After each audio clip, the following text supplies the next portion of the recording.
Welcome to the Maya Atahua podcast, hosted by me, Zoe. We're going to look at concepts like the perfect victim and the narrow definitions that withhold help, support, and sometimes justice. Well, most oftenly justice. And along the way, we're going to connect with people from around the globe. It's going to be a good time. If you have any questions, feel free to reach out and please enjoy the show.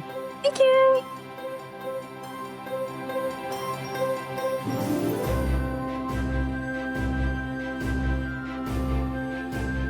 Hi guys, this is my friend Ann Foster, the host of Vulgar History, and she's our first international celebrity guest. Hello, Ann. Hello, I'm excited. I think that it's not often that people from Canada are considered international, so I appreciate that. It makes me feel very glamorous. Because you are. Some of your listeners may know of me a little bit. As your Kiwi correspondent. So I'm absolutely so honored to have you on here after listening to your series over the years in all its different seasons. So I'm really, really grateful that you got to be the first international guest. I do want to say, because you were the New Zealand correspondent for my first, hopefully of many, New Zealand-based episodes, and I do want to say that it was entirely my own fault that I mispronounced the Maori pronunciation of your country. I did practice and I said it wrong and so many people corrected me. I'm like, oh, I tried. Can you tell me right now how you say it? How do you say it? Oh, well, I mean, I grew up in Australia, so I'll get it wrong. But at the end of the day, guys, it's an accent. You're going to get it wrong. So now you've got me like Aotearoa. Okay. I just had the... Yeah. Did I say that right? Aotearoa? Aotearoa. Yeah. Aotearoa. I try. Was it Aotearoa? Now that I'm overthinking it, I can't remember the macrons and where the accent is. But yeah, you do try. And that's what's important. And you gave me so much New Zealand cultural background, and I really appreciate it because I didn't know anything about New Zealand at all. So thank you. I really appreciate having a Kiwi cultural ambassador as part of my worldwide syndicate of helpers. No, that was a lot of fun, that episode, and I shared it around with my friends and was like, oh my God, guys, I'm famous. And then here we are. Exactly. No, and I'm excited that you're starting your own podcast. I'm happy to be here with you. Thank you.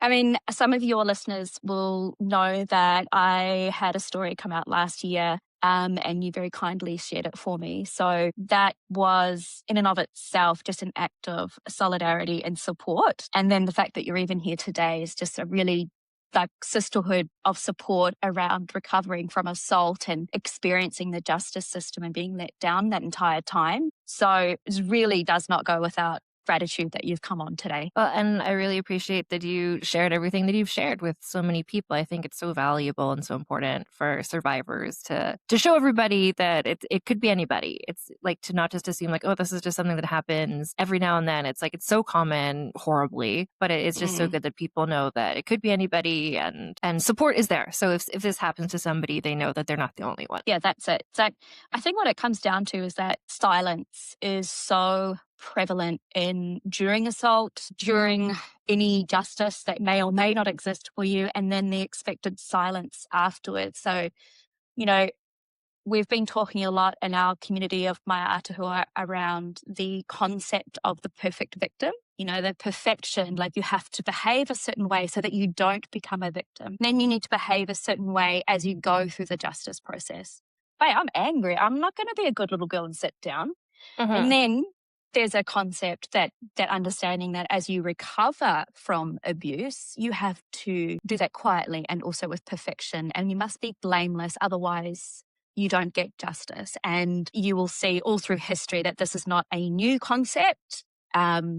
And in your series, you've quite often spoken about that by highlighting voices of women who had their stories misrepresented or mistold. We've talked about Mary Queen of Scots and breaking down actually her horrific life that other people did to her.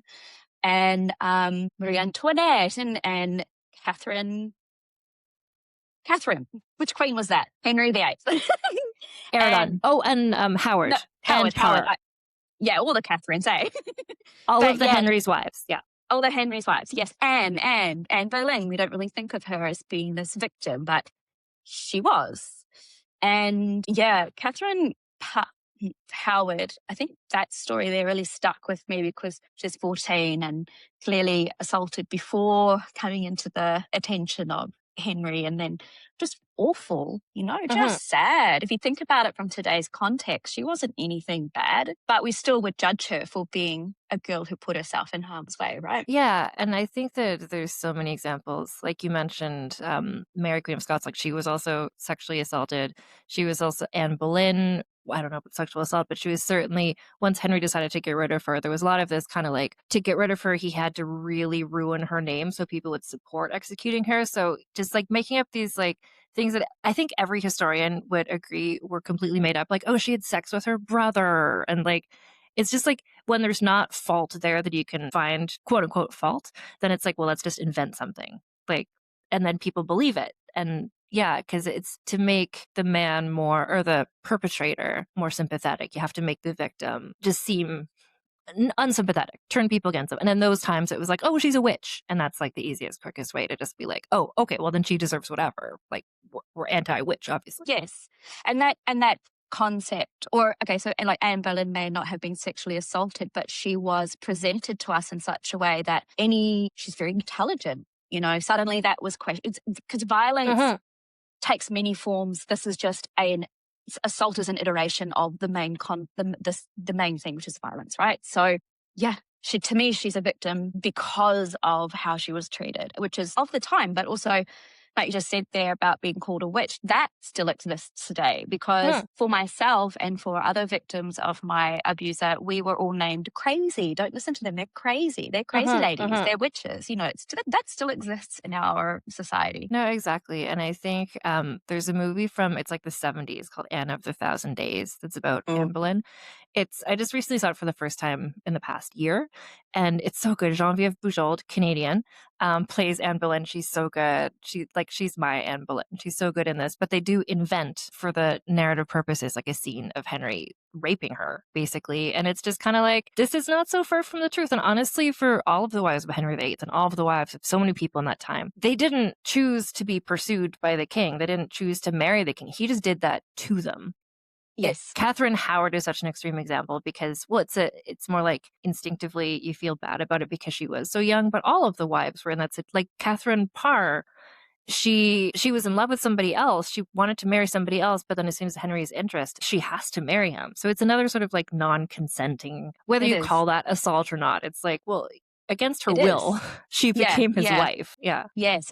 And I guess, what's important with that, that there is, we assume assault always means physical injury and a Mm. hard no and a fight. But actually we don't have a choice. You either gave in or, whoa, what's going to happen next? And you can see for these women, there is no choice. That's it, done. And you may not have physically raped Anne, but she's accused of playing along for however many years that it was, but she clearly wasn't really into it to start with. And then what? Now she's here, so what's she going to do about it? She's going to try and make it work for her as well. And good on her, she should. Right? A smart woman. But that removal of consent is the assault, whatever that looks like. Yeah. And it was, I don't know offhand, but in terms of at what point, for a very long time in like quote unquote Western history, it wasn't even a law that if a husband had intercourse with his wife, it was never assault. You could never call that rape because they were married. And that was on the books for centuries, like until I want to say at some point in the 20th century, like wildly recently. So when you're looking, all the stories I do on my podcast of like all different time periods and stuff, it's like, well, we have an understanding today of relationships and consent and things, but back then it was just like your father decides you're 16 and you're going to marry this guy and he's 55 and then you're going to have his children, like, and that's just what's happening. Like so there is no consent to any of it for so many young women. So I think that's where, I don't know, this is my theory, I'm just thinking of so many people now love Anne Boleyn, or like the Six Wives, or they look back at figures like Marie Antoinette or Mary Queen of Scots. And I think maybe part of what they relate to is seeing these women who were in powerless sort of situations. Mm. Like that transcends the centuries. Like they become relatable figures in a way that I think a lot of, I don't know, Napoleon or whatever, like that's not Mm. relatable. That's just some No. guy. Yeah, that is just some guy with a short man syndrome. Hmm. I mean, I really don't know much about Josephine and his wives, but then, there is certainly going to be an angle in there about his daughters, and for sure in that time frame that still exists. We just need to, I mean, you might have already explored that era, but now I'm thinking, oh my gosh, I want to know a little bit more now that you've It's said not one about that him. it's not one that I know a lot about. I recently did a series about the French Revolution and I kind of stopped right at Napoleon. I've never dove into that. I know that that Josephine is a really interesting person. I know that he Yeah. eventually dumped her because Yeah. she was infertile and he needed to have Ooh. an heir. So I don't know. Men treating women like shit in history is just like 99% of history.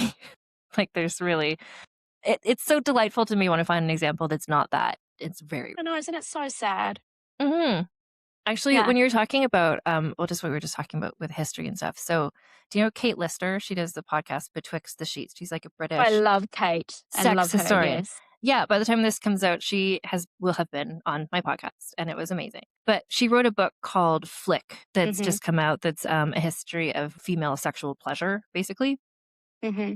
And one of the things that we talk about in the episode, and it's in the book as well, is for it all connects, but like the lack of understanding of women's bodies in medicine Mm. has been like since the beginning of time, really, because people doing medicine were mostly men and they would use cadavers of men and that's how they would learn about the body. But there was this concept that if a couple was not if they were infertile, it was the woman's fault, first of all, was the concept. And this is like from ancient Greece and Rome. And then this is like what doctors believed through like Tudor era through to the Regency era up until basically the 19th century. And one of the fundamental things about it was in order for fertility to occur, the woman has to orgasm, basically.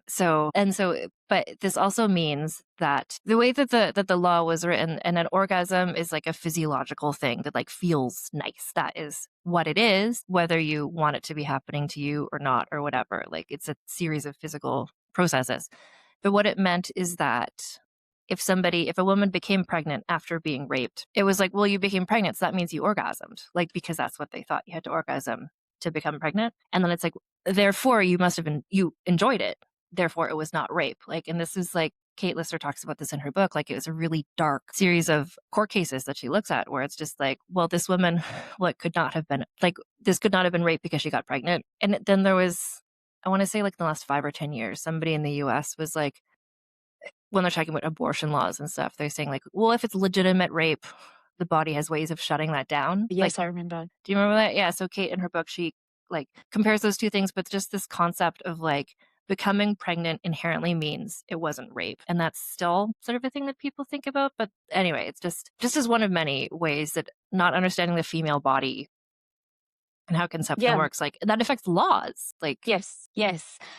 The thing, so with child assault or any assault, sometimes you think of it as a kid, right? And I was right, I was still a child myself and this all went down, and I'm not saying, oh, just, mm, and say I enjoyed it.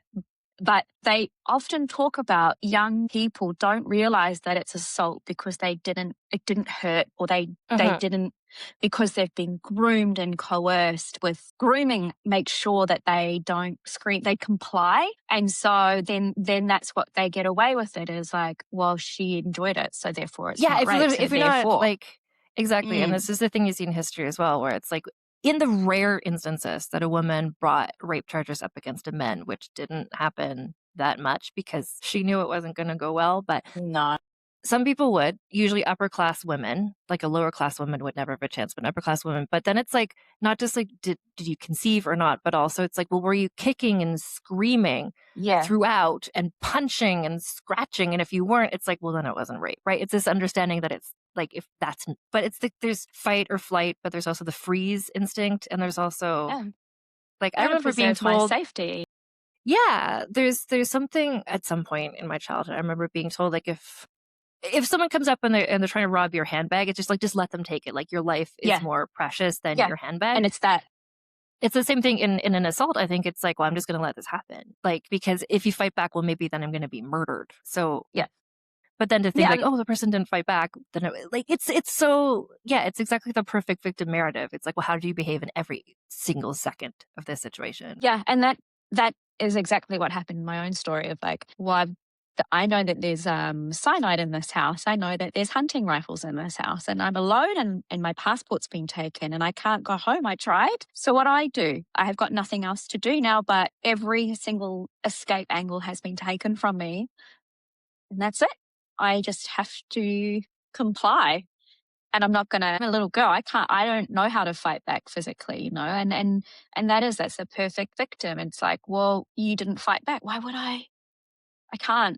I've got nowhere to go. I'm completely isolated. I just have to go along with it now until I can get it to stop. So, that narrative that we live by, it's still so strong in today's society. Like, just even speaking out, there's lots of people who have opinions of, why would I bring up the past? The past is dead because he's dead. But it's my whole life, and it's our whole life. It's you touch a child, or you touch a woman or a boy or a man, anyone without their consent, actual consent, you've actually taken their entire future away from them, and their identity and their joy and their life. You're a walking dead person. That's how I felt at the time. But now I don't have a right to say anything. I must be quiet, put it away, don't talk about it, don't get stuck there. What if I want to get stuck there for a little while so I can do something about it? Like, it's actually up to me how I heal or what I do next. It's not up to somebody else's bullshit ideas of what a woman should do or a victim should do, because all that is doing is positively reinforcing that narrative of like, well, you didn't fight back. So yeah, I think it's a really important conversation to be had. And I think there's Just something layered.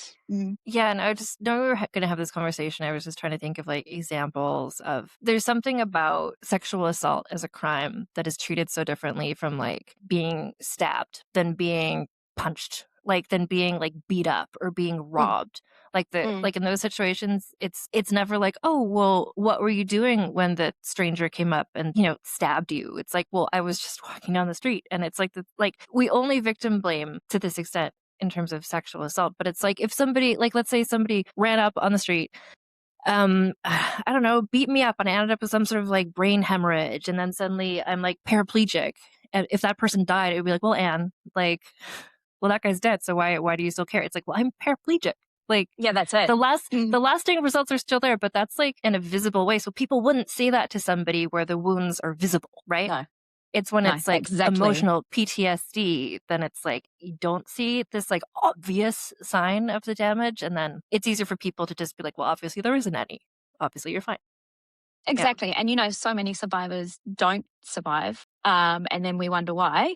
And that is a visible wound. Or they start going down lines of self-medicating or making bad life choices because they're really suffering and they don't have support. All they have is this blame and shame kind of narrative around them. So they don't even know they can ask for support or even celebrate their survival as so brave. And maybe if we changed our attitude towards victims, that would help that part of healing. But we can't see the wounds. We don't know what they're processing, but we blame them for their behavior of like, well, stop drinking, don't do crack, why are you playing cards? Like what? Well, I'm going to say, if you understand why, that's more powerful than just telling them off and telling them to get their socks up, Yeah, no, and it just, like, I've come across things like that just in my historical research as well. Like some recent episodes I've done where it's like, oh, this person, like I was looking at Georgiana, Duchess of Devonshire, and she had this like gambling addiction. And it was like a real substantial, it ruined her life and she could not stop. And people are like, oh, why doesn't she just stop gambling? It's like, well, clearly she's self-dealing. This is her way of dealing with something. Or you look at people in historical narratives who are addicted to the drugs they had then, who are addicted. Drink, obviously, is a huge one because that's the most accessible. But you also see people in the Regency era with laudanum and stuff. And it's like, oh, these people, Caroline of Brunswick, who I wrote a book about. She had like chronic illness. She had like terrible pain. And so she would use laudanum. That was the medication prescribed, but that's an opiate.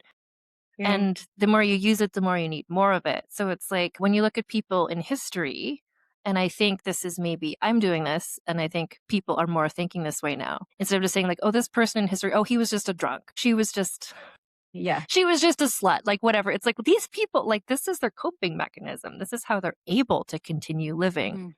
Mm. is by doing these things. So it's like, Mm. well, why didn't she just stop gambling? It's like she clearly couldn't because she was clearly traumatized by the events of Yeah. her life. And this was the one thing she could do. And it's exactly the same today to see, because you're right, like those are like the visible signs of someone struggling. And it's easy to be like, well, just stop using meth. Like, first of all, not easy. But second of all, like, well, what brought you to this point? That's nobody's Yeah. You don't first start there. choice. You're No. not just like, you know what I'm No. going to do today? Meth. Like, Yeah, sounds good. like something brought you to that point. And then, and What's that? that's What's that meme where it goes, "Oh, I thought about doing meth today," and I thought, "I'm not." You know? exactly. Yeah. Exactly. I'm sure it's the same in New Zealand. It's the same all over the world right now. Like people are struggling just like financially, like with everything that's happening with recession and stuff. Like I see it every day where I live in Canada. Like people are Mm. like struggling. And it's not Mm. like, well, let's just like get that person to stop drinking. It's like they're drinking because that's how they can get through the day because of the Yeah. shitty factors that brought them to this point. Like, Yeah. so it's just a Yeah. lack of That empathy.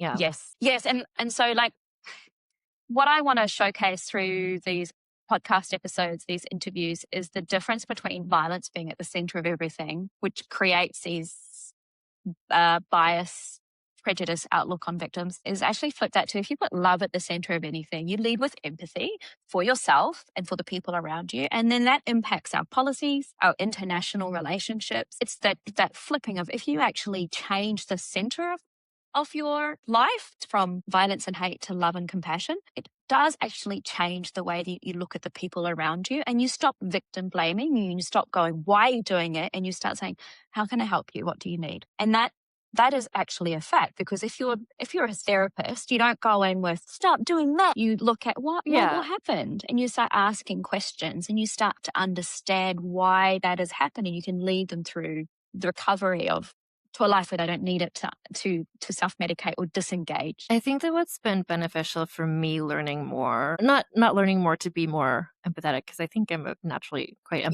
empathetic you are. person, Yes, but just yes, yeah. learning about the details of the minutia of situations of sexual assault and things like that and Mm. going to the police and stuff was I read Chanel Miller's memoir, which was so powerful. She was I'm going to look up the title because I forget, but everybody should read it. It was a book that I picked up and I just like could not stop reading. It was just, she wrote, can't believe I forgot the name. Her book is called Know My Name. So she was the woman who she became infamous, because she was the at first Jane Doe at the center of this Stanford University rape trial. And she wrote this multi-page long, extremely well-written victim impact statement that was shared everywhere. It went viral. And then Brock Turner, who assaulted her, he didn't get punished at all because that was where everybody was like, oh, but think about his future. He's such a good swimmer. Yeah, exactly. Her Yeah. book goes through, it's so good. And it goes, if people want to just familiarize themselves, if you've not been in this situation, it talks about like what it's like having a rape kit taken. And she was a person who had never experienced anything. So she's learning about all this herself for the first time. And she's like, yeah, of course I want to like, charge him. But then it's like, well, what does that mean? And what are the statements you have to make? And how does this affect your life? And she really breaks it down in this way that really just shows all the holes in the middle of the system. And it really makes you understand why somebody would not. Because that's the other thing. It's like, well, why didn't in your case, it's like, well, why didn't somebody step forward when it happened? It's like, well, here's why. Like, first of all, like grooming is a thing. But second of all, it's like so many, Chanel Miller is like not taken seriously. Like she's not, Hmm. so many people try to get her to stop doing this. And it's like there was people saw him doing this. Like there was witnesses who like broke them up, and it's like, but she was drunk. So like, how could he have known that she wasn't like, Yeah. it was almost, she was almost the perfect victim because there was people who saw it happen, people who stopped it. She was like incoherently drunk, like clearly, and people saw that about her, but it was still like, but he's a Yeah. swimmer, and Yeah. should we And really that's ruin that. his life? Yeah. And that's that point of you've got the perfect victim, perfect advocate, perfect abuser. And there he's Mm-hmm. not. When I say perfect abuser, I mean he doesn't fit the idea of what an abuser looks Yeah. like to us. He's still an upstanding member of society. So therefore, he's not going to be held accountable. Whereas if he was someone different, he would be held Mm-hmm. accountable. And that's also part of the problem. It's like this idea of perfection makes it easy to decide who can be charged, who can be supported, and who can receive financial assistance. So whether or not that's policy or we have ACC over here. So that's where it's a government funded kind of medical insurance.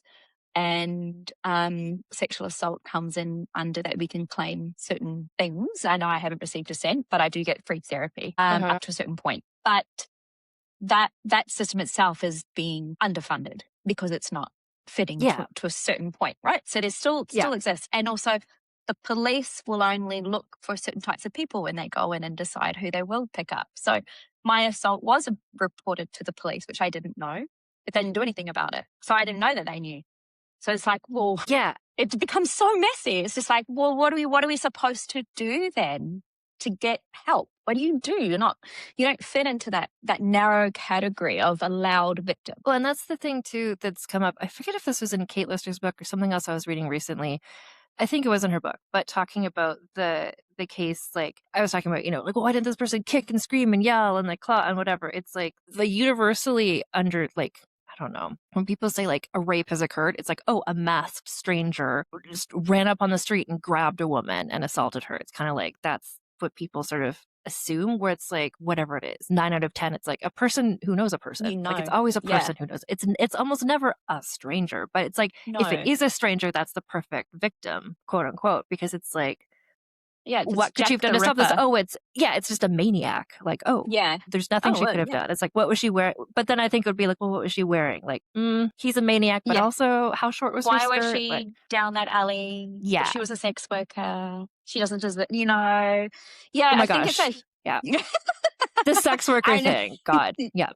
Yeah. We had a male last year who took his abuser to court because consent changed through the interaction, and the way he reacted after the assault wasn't perfect, and so the whole thing got thrown out. And it's like, well, you don't act perfectly after you've been assaulted.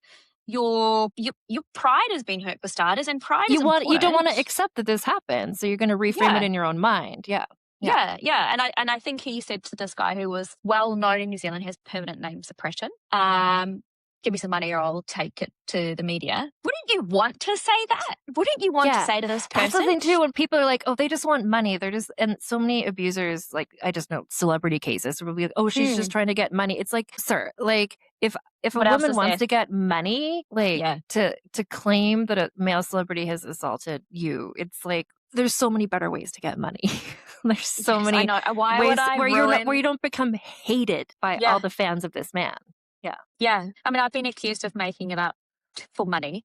And it's like, first of all, what there money? is no money. There's no money. What money? What show me the money? Would be worth this? Yeah. First of all, like, it's so stupid. It's like, I can laugh about it because I'm coming from a place of healing. But between October last year to now has been a very long journey. And you would have seen that, really, it was like reliving history, but with new information, which just felt like such a betrayal. And then to be accused by people who knew me then and knew my mother, who was a victim, to be like, I don't even know who this person is, she's making up. So, are you serious? Like, why would I make this up? It's in police record.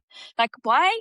I'm not making this up. I'm angry because no one was held accountable. And I had to live with that shame my whole life and be held responsible. It's like, I made a choice. I didn't make a choice. I was a 15-year-old girl who didn't know her father. Like, there's a lot to the story around. I think I listened to Kate Lister's episode on hysteria over trafficking and sex workers. It was from a couple of months ago. And that kind of defined it for me perfectly of like, wait, hang on. Why I can't find accountability or a definition for myself is because I don't fit into this box, because the box is narrow, or it's not, it's just this tiny little circle. But actually what's happened is trafficking and abuse. But I would not be able to ever say that in a courtroom because the legal framework would not be able to support that. That doesn't mean it didn't happen. It doesn't mean that's not what, I've moved countries, had my passport taken away, and then abuse. That's what that is. It's kidnapping. It's trafficking a minor. Like, it is actually those things. And that's why he took his life, because he knew he was up for it. So he knew. He wasn't innocent about this person. Yeah. Have you read just another book recommendation from me? Virginia Giuffre's memoir, Nobody's Girl. She's the woman who she took her life, but she was involved with Jeffrey Epstein and Andrew Mountbatten Windsor and all that stuff. Her book, it was another one where I just like sat and read. I was just like, taking breaks every now and then where I'm just like, this is so intense. Yeah. But yeah, she spells her situation out so well, where it's like it wasn't until after the fact that she was like, oh, when you're 14, you don't know what trafficking is. How would you? She Yeah. Yeah. she didn't know. It's like, yeah, Jeffrey Epstein had my passport and he was like making me have sex with these men, but she didn't know what crime that was or what. She Yeah. was so young. But then also she talks about like the whole thing about like orgasm and stuff, where she's like, was it, like she's forced to do all these things. And she's just like, but like physiologically, it felt Yeah. good. So was that like the whole book is really, really fascinating. It's so tragic what happened with her and with her life and everything. But it was such a brave book and it's really inspired so many other Epstein survivors. And she's like her legacy, I think, is really inspiring. And she kind of, anyway, just watching her wrestle with these things where it's like, because she was a similar age to you, I think, like she was very young. And before she was with Jeffrey Epstein, she had like other previous assaults from other people. And then, so it's just like to hear that word like trafficking or assault, but then it's like, well, this is what happened to her. And it's just like those words didn't resonate because she didn't know those words. She didn't know the meaning. Like when I think of trafficking, I think drug trafficking. I think like And organ people harvesting. yeah, exactly. Like some sort of like really organized group of people out at some dock somewhere, like with cargo. Mm. Like, but the word, I don't know if you have this in New Zealand. Again, your country is very mysterious to me. But in Canada and the US, I've done a bunch of traveling lately. And I forget if I saw this in the UK as well. When you're in an airport washroom, women's washroom, like in a closed stall, there's a thing on the back of the door being like, are you being trafficked? Like, here's a number, like, here's the signs to look out for. There's like explaining what trafficking is because it's so prevalent. But people who this is happening to don't know that that's what's happening to them. They're just like, I met a person and now we're traveling. And you get so, like you're saying, like you're groomed into it, you don't realize. So it's like this definition. It's like, is this happening to you or someone you know? Like, this is trafficking. Like, here's a number. And it's like in every women's washroom in every airport. And I'm just like, So we don't have that here, but I feel like we do need it. But the story that Kate shared was about a girl from Wellington. So it is actually very relevant. And I think that's what made me go, wait, just remove the biological father element for a second. And I didn't know who this person was. And he hits all of those ticks on the box. yeah. And even if he is the biological father, it's still like that doesn't matter. I'm just saying, like, if people are wondering whether or not what happened was assault, just think about it. He's a stranger. He's a stranger in my life. I didn't know him. And Mum deliberately didn't want me anywhere near him. He's a stranger. And then he promised me a better life in some way or another. And then look what happened. And that is the definition of trafficking. So I think, it's if you don't fit a perfect example or perfect definition of a victim, you therefore you have nothing. And then you supports you. see, well, this is so fascinating to think about because it's like the quote unquote perfect victim, which is a person who is like culturally believed, which is often like, I don't know, a young, virginal, white, Christian girl who dresses very modestly, who is grabbed by a stranger on the street. Like that would be quote unquote the perfect victim. Yes. But then in terms of like what you're saying with like the legal definitions of trafficking and things, and it's like, even if that is the person and this is what happened, it's like, ooh, but what happened to you doesn't exactly fit the legal definition, so we can't actually charge somebody. Like then you've like, what does a perfect victim mean to the court? And then it's like, well, why didn't so and so go to the police? It's like, because it isn't going to help. And then if they do go to the police and then it ends up in a hung jury or whatever, it's like, well, the person was never found guilty. Like you see that with so many of these like comedians lately who are accused of stuff. It's like, ooh, but that didn't actually go to trial. It's like, that doesn't mean he didn't do it. That just means that it didn't fit the definition of a specific crime. Like, here's my cat. Oh, hello. Can you see a little tail? Yes. She's such a cool cat. This is our celebrity. This is the bigger celebrity, actually, Hepburn the cat. She is, I have to say, we're talking about, she's the perfect cat, but I think that's an okay thing to say. But we love her because a joke between Anne and I is that I'm a descendant of Mary Queen of Scots, and between some, whose grandson's mistress, like literally, the Duke of Isles housekeeper's great-granddaughter or something, is me. But Hepburn is on. You've done some amazing merch for her where she's like on the cat, and that's for a nod to our Queen Mary. Yeah, we love her. I like to think she's descended from the cats that Mary Queen of Scots knew. Yeah, see, she's got a real regal way about her. That's why we're meant to be friends. Exactly. Exactly. I'm not December American Scots, but my cat. Yeah. My cat has a royal lineage. Yeah, she does. Just pause for a sec. Cool. Sorry, guys. We just got interrupted by our mutual children. Had to bribe one away with some Oreos, as you do. The other one is So the other one is here poised and it's gonna pop her little head up at any point, but I can't control that. There's not a lock in the room I'm in. yeah, you can't bribe her away with some Oreos. So, and we've been talking a lot about perfect victim narrative across history, and how it's just like it's such a core of everything. This last season on your show, you've been breaking down the Regency era, which is cool because we've all seen Bridgerton. Uh-huh. And of course, I'm really bad with my like historical eras, but Caroline, she's your girl. So, what about her brings you to her story? Because she's perfectly imperfect, right? She's Uh-huh. just such a cool babe. So, tell us about how she fits into this narrative, Okay, so or Caroline may of not. Brunswick. Oh well, she does actually. So Caroline of Brunswick is who I wrote my book about. Wait, my book. Love it. She's Such a cutie. beautiful. She's Yeah, beautiful. I love her Um, red cheek. it, that she's known for her red cheeks. Yeah. She really had a heavy hand with blusher. So Caroline of Brunswick was she was the Queen of Great Britain in 1820 for a couple months. Before that, she was the Princess of Wales. She was married to the Prince of Wales, and she's a person who, in terms of the work that I do, and like there's like perfect victim, and that does come up in her story, and I'll talk about it. But there's also like perfect woman narrative in history, and she's so imperfect. She was. People ask me like, oh, why don't people know about her? Like, why has this story been, why is she such an unknown figure when she was so famous in her? She was so famous in her time. I was just rereading part of this to prepare for another interview I was doing, part of my book. Like she was put on trial for adultery, basically by her husband who was trying to divorce her. And the whole United Kingdom was on her side, not his side. There is something like people are circulating. What are they called? The things that people sign. It's like those petitions. Yeah. Yes, people sign petitions. It's like 1 million people sign the petition. Like people, all the petitions put together, like 1 million people signed them. Like people were fanatical and they're all supporting her. And this is like the perfect narrative thing. So she was inherently sympathetic at the time. I'm trying to think how to. This is all going to connect, but I'll give some backstory because I'm aware that like almost no one knows her story unless you've read my book or listened to my podcast about it. But so she was married to the Prince of Wales, and at this time there was not no fault divorce. There actually wasn't no fault divorce in the UK until like the 1990s or something bananas like that. So the only way that a marriage could be dissolved at this point, this is well past Henry VIII. People sometimes ask, well, why didn't he just have her executed? It's like, well, babe, there's a parliament now. The king, he's not an absolute monarch.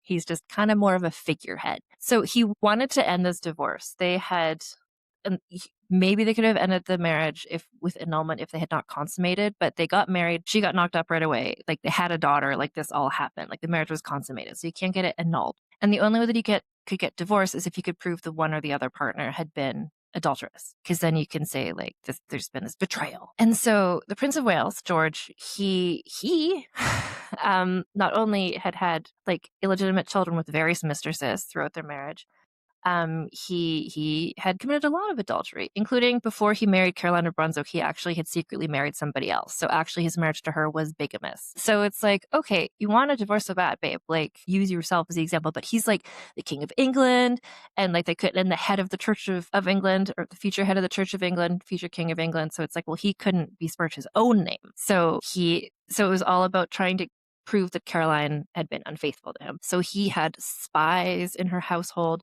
Like he bribed her servants and to tell stories about like what they had seen and who was she sleeping with. And there's all these rumors. And nothing was ever proven. Like no one ever caught her fucking another man. Like that would be the only proof that would prove that this had happened. But there's so many rumors, and then it's like, did she take a lover and all this stuff? And eventually it became a trial, more or less. So this is shortly after he became king. He was the regent for a long time. He became king in, I think, 1820. And then that meant that she was the queen, and he just did not want her to have the power of the queen. He didn't want her to be given the respect of it, even though they had been living apart for 20 years, literally. She'd been living in Italy. He was in England. They had nothing to do with each other. But as soon as he became king, he's like, I'm not going to let her have a crown. I don't want her to be the queen. I'm going to divorce her, have her like stripped of her title, have her exiled. So this trial happened. And this is where the petitions come into it, because the public she was so inherently sympathetic in terms of perfect victim. It's like she was a wife and mother. Their daughter, Princess Charlotte, had recently-ish, like she had tragically died in like a childbirth related medical thing. So she's like this grieving wife and mother. And it's just, oh, she's this perfect Christian saint. She's got these rosy cheeks and these blonde curls. It's like she was so sympathetic as a woman, as a wronged woman. Everybody took her side. Everybody. And she also, in a way that's sort of like 150 years later, Princess Diana, a similar sort of thing where it's just kind of like all of the public are on her side because her husband seems so terrible. Yeah. And she's just so sympathetic as like a mother. That's such a part of it. It's like, well, she's a mother. Like, we feel badly for her. But then during the trial, which was a public trial, so the newspaper people were in there every day, like courtroom sketching and writing down everything that everybody said. And some of these witnesses who had been bribed or paid or whatever to say various things, which were some of them true, some of them not true, but they were saying like, well, we never actually saw her like actually fucking somebody, but it's like in the morning we changed her sheets and it looked like two people had been in the bed, or like they were on this boat and there was this man with her and they were in a tent together. So it's just kind of like sort of like this was the closest they had to evidence, which even that suddenly it punctured the public's sympathy for her in a way where they're like, she's been wronged by the king, like we all support her. And then this trial happened and it was like, well, here's kind of some things she did that were imperfect, where whether she's having an affair or not, it's like it looks bad. And that just made people be like, oh, maybe she's not perfect. Maybe she's not actually sympathetic, because she allowed herself to be in a tent with another man, because she flirted at this party, because she had this low-cut neckline. It's like, oh, actually, maybe we do. And effectively, the trial ended. She was basically found innocent. Read my book for the details. It's just like legal kind of real messiness. Ultimately, she won in the court of public opinion. But it kind of soured people's support of her because of all the things that came out in the trial about her behavior. So it really, like, she went from being this perfect victim, this like everybody sympathizes with her, to being like, ooh, actually, she kind of sounds kind of trashy, and actually we don't support. So like, it's funny to be preparing for this episode while rereading this part of my book where I was like, I don't think I thought I might have even said like perfect victim, but like there was this moment where it's like, as soon as they found out that she's like a fallible human being, it's like, ooh, now we don't support her. We supported her when she was this like Christian martyr. But now it's like she like drank too much one time and like made a crude joke. It's like, actually, then she does deserve to have her crown taken away from her and exiled from the country. It's like, maybe we don't support her. So it's like just yet another example of like, once a person is not this like artificial fake on a pedestal. Virgin Mary. Literally the Virgin Mary, like a woman who is so perfect she didn't even have sex to have a son. Like, according to some theories of that event, yeah. Yeah. So it's just kind of like, unless you're like a mother and yet somehow also a virgin. Yes. Like, then we can't. Then there's going to be something we can complain about. There's side commentary here about even Virgin Mary is like, that's just a misunderstanding of what do they call that then again? What do they call that form of conception? Immaculate conception, that people interpret it as she was a virgin when she she was pregnant. But then the original concept of that was that, no, she was just perfect. She had sex, but she was perfect. There's like, actually, the way we understand immaculate conception is wrong in the way we judge people if you are not perfect like Mary. That's why she's held up. But actually, I'm pretty sure in the like original writings of I'm sure.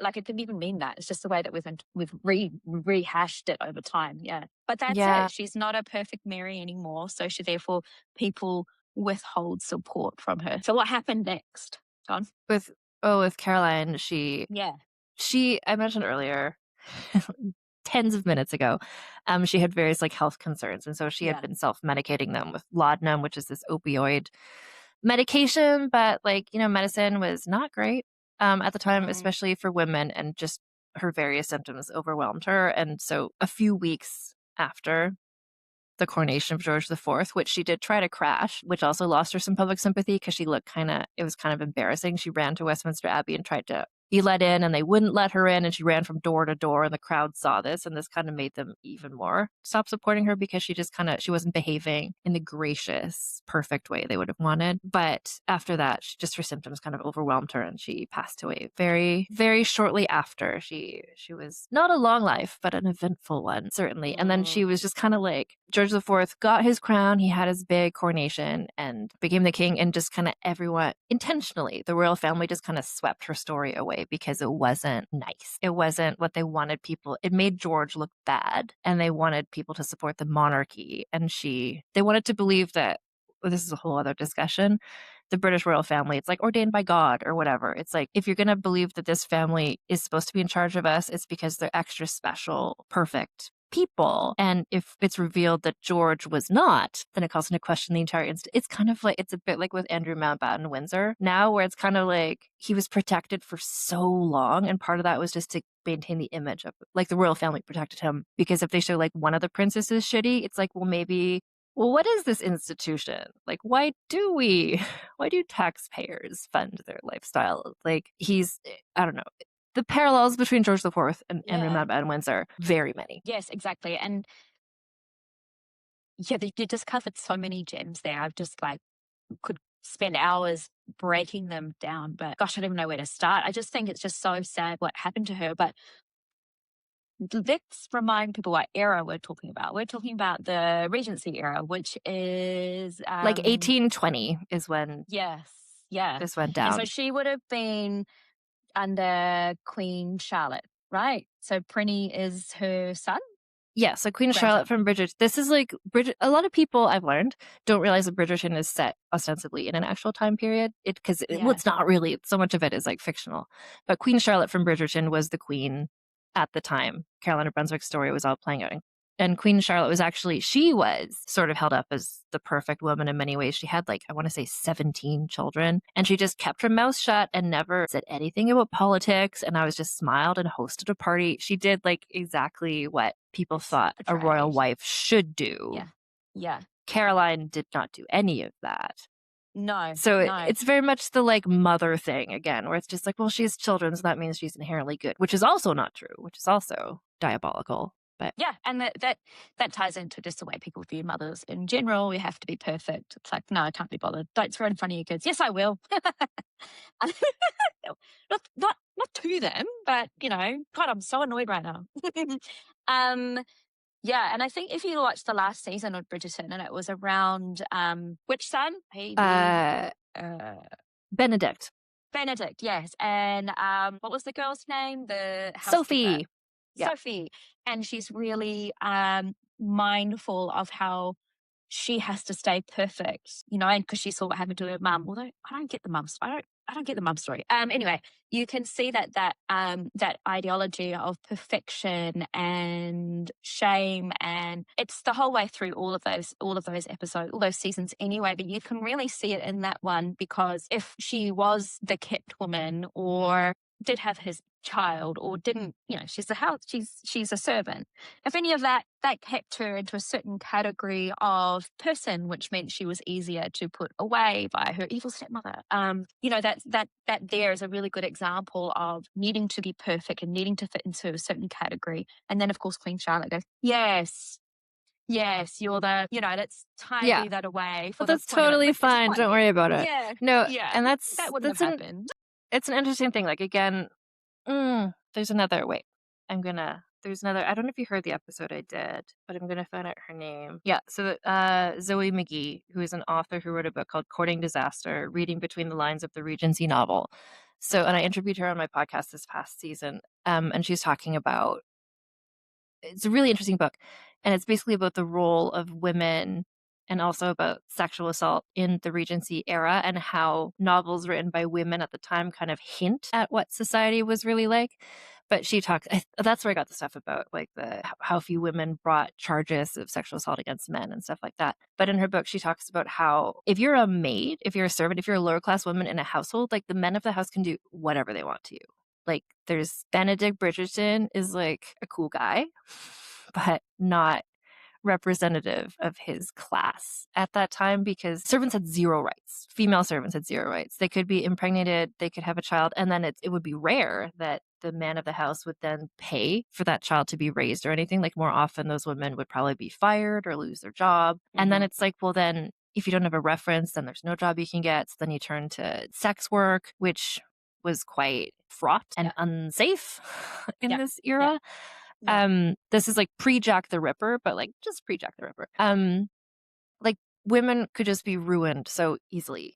They're like women of that, serving women. Like, there's so few options for poor women at that time. Like, getting a job in someone's house is like the best thing you could do. And then part of that would probably almost always be putting up with like men assaulting you or trying to assault you, and then living with the consequences of that. Because otherwise you don't have a job, and maybe you already have a child. Maybe you're supporting your parents. Like, there's a lot of grim things in our world now.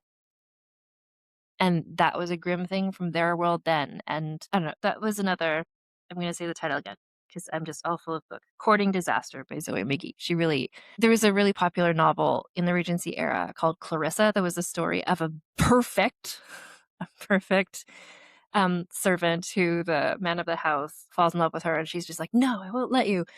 And then he keeps like tricking her and trying to get her, and then eventually he like comes to respect her and marries her. So that was sort of like serving girls' ideal way that their lives would turn out, but it's like, but that's not how any of their lives turned out. No, But it was and that, that's why the season of Bridgerton is so ridiculous, because that never would have happened.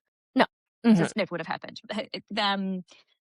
The mum never would have allowed it. So, but who cares? It's a fantasy era, and that's why we love it, and that's why I embrace it. Like, it's all good. We're allowed to enjoy when it's fictional stories. Yeah, exactly. So you and June were talking about the other day about Pride and Prejudice, about the the comedy of manners and stuff like that. So we can have a laugh about it, but it's good to understand the context of that era and actually the reality, because for me, there's a lot of hypocrisy during the Regency era. There would have been there's always been a lot of queer representation and male that we're talking about women, but that's because it's an easy conversation to have. But violence impacts everybody and all categories of person and all ethnicities and everyone. It's not white, the colonizer versus indigenous. It's none of that, really. Honestly, it's just violence. It's just at the center of everything. So if we were to flip that to actually let's just love each other, that actually starts to pull away at some of those frameworks that enforce certain policies or lack thereof, and to me, it's a conversation that we need to start having in a bit stronger way of when we're building our futures, like when we think about where we're going to be and who's alive in 100 years. I won't be, my kids won't be, my grandkids will be. What world am I going to leave them? And so it becomes this thing of like responsibility of understanding where we've been, where we are, and where we're going. So it's like we have to change how we talk about victims and how we talk about the abuser, and really start breaking down why those abuse is so prevalent, but charges are like, what was it, 1%? Like something, I don't know if it's 1%, but Yeah, well, and that's where I think shows like Law and Order SVU, which has been on for 25 years or something, are popular because it shows this kind of like kind of a fantasy world where like Mariska Hargitay will get justice for women. Yeah.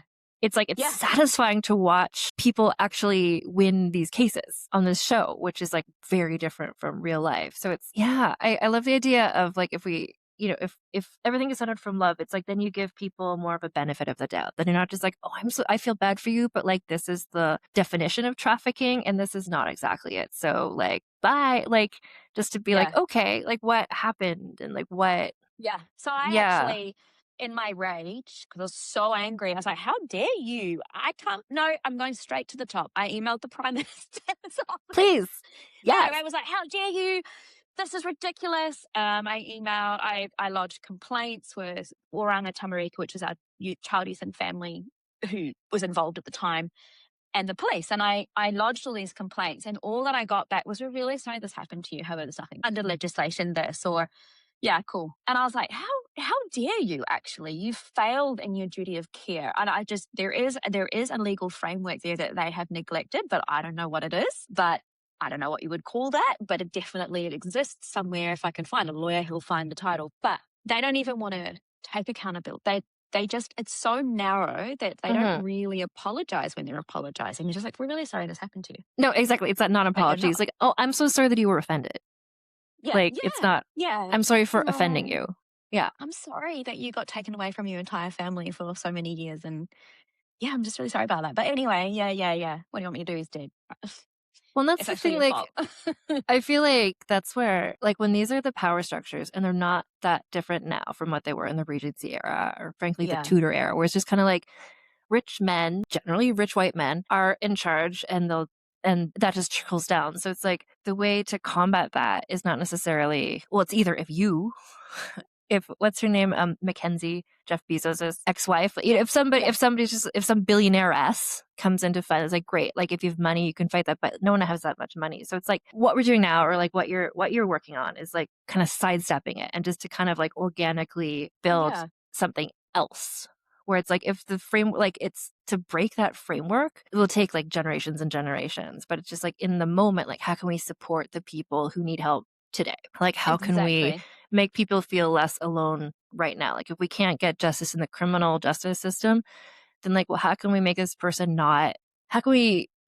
able to afford housing so they don't end up on the street, so that they don't wind up addicted to meth? Like how do we, like, what are those social supports? And it feels like that in Canada as well here, where it's just kind of like, well, the government's not going to do anything, but like who can I give money to directly?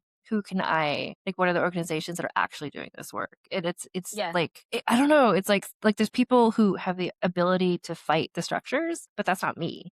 So I'm just Mm, kind of like, what's this like alternate, like leading with yeah. love? Like you said, it's just like, how can we just support people who need help? Yeah. Yeah, and no, but you've just hit the nail on the head. So, like, I'm not that person who's going to change the world, but all I want to do is provide a place where people can talk about their experiences and know they're not judged immediately. They'll make mistakes as they go through their healing journey, as you should. Like, people are normal.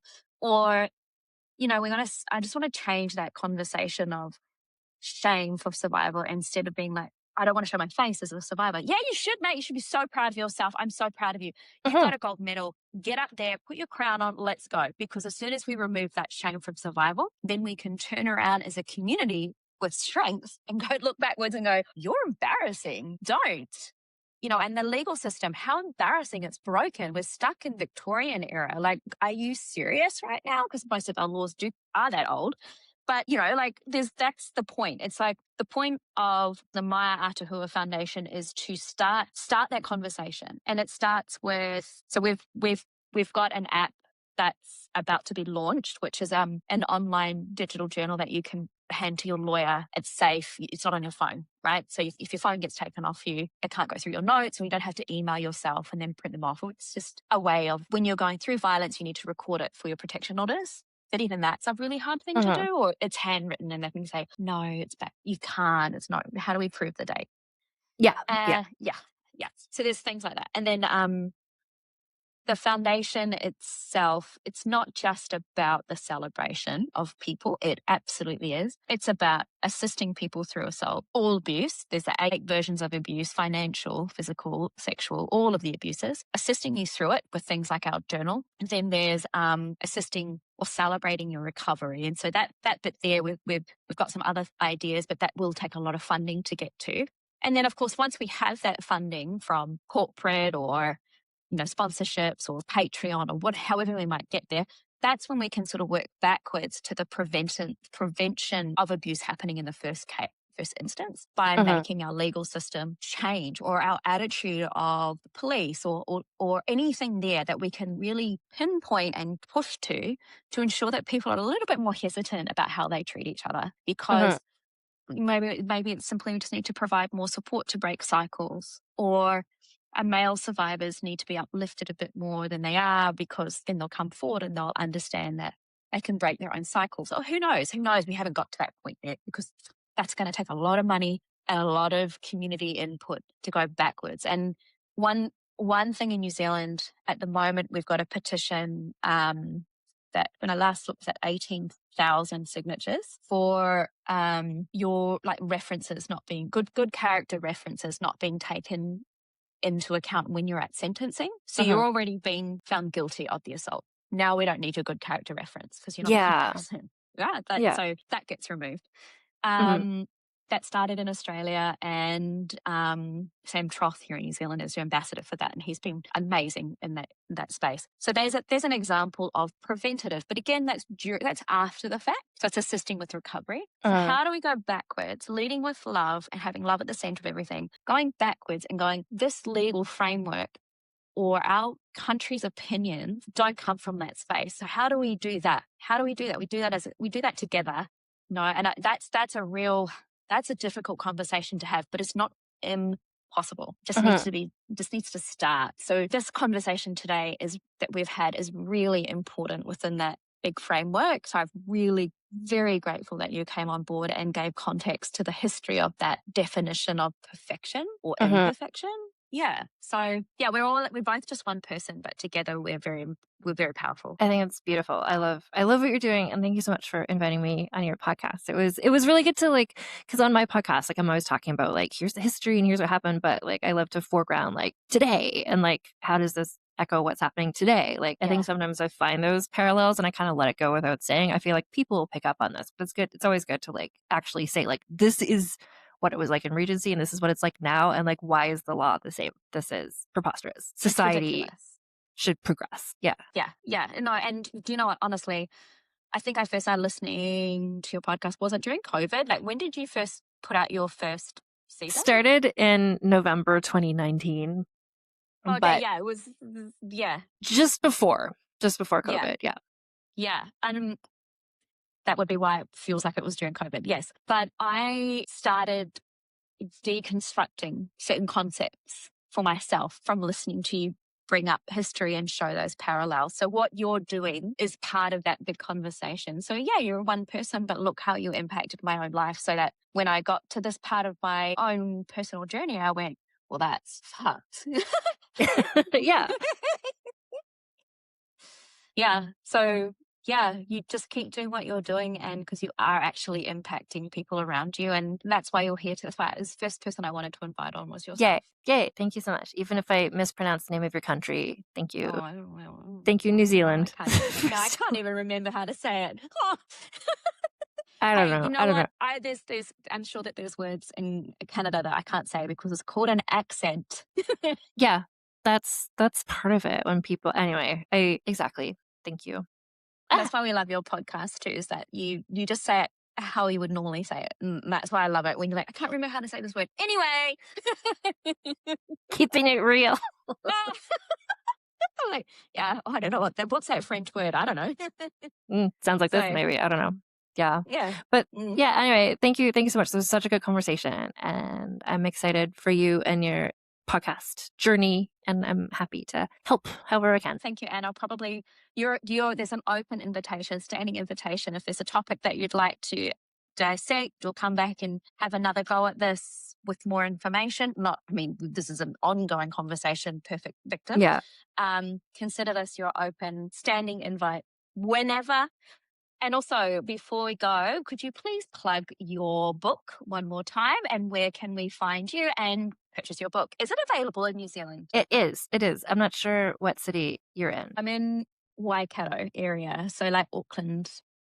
I have a friend who works for the library in Wellington, so I know that there is a copy of my book at the public library in Wellington, but it is available if it's not in your shops in New Zealand. It's certainly available to order. It's available in North America, most of Western Europe, and then Australia and New Zealand are there are stores there that you can at least order it from. So. Okay. Yes. Cool. Well, I know that it's in New Zealand. My friend sent me a picture from the Wellington Library, and I was like, oh, she's south of the equator. So exciting. Well, we've got our retail front, so maybe we can look at putting that on there for the people who follow along, so they can get that understanding as well. And we started the retail front just as a way of fundraising. These are things that we want. Why not put the money? 100% of that money goes back to the foundation, which we started. That's why. So thank you again. And where can they find you on Instagram and wherever? Everywhere. So again, yes, my book is called Rebel of the Regency. You can find it on your website and various other places. And then my podcast is called Vulgar History, and that's available on all of the podcast areas. And my main social media at this point is mostly Instagram, where I'm just Vulgar History Pod, and that's how we connected. So, like, send me a DM, I answer them. Yeah, that's probably the best way to find me. But also, just vulgarhistory.com is my website, and all the links are there too. Well, thank you so much, Anne. I'm really excited. Thank you so much for coming on. Thank you for inviting me.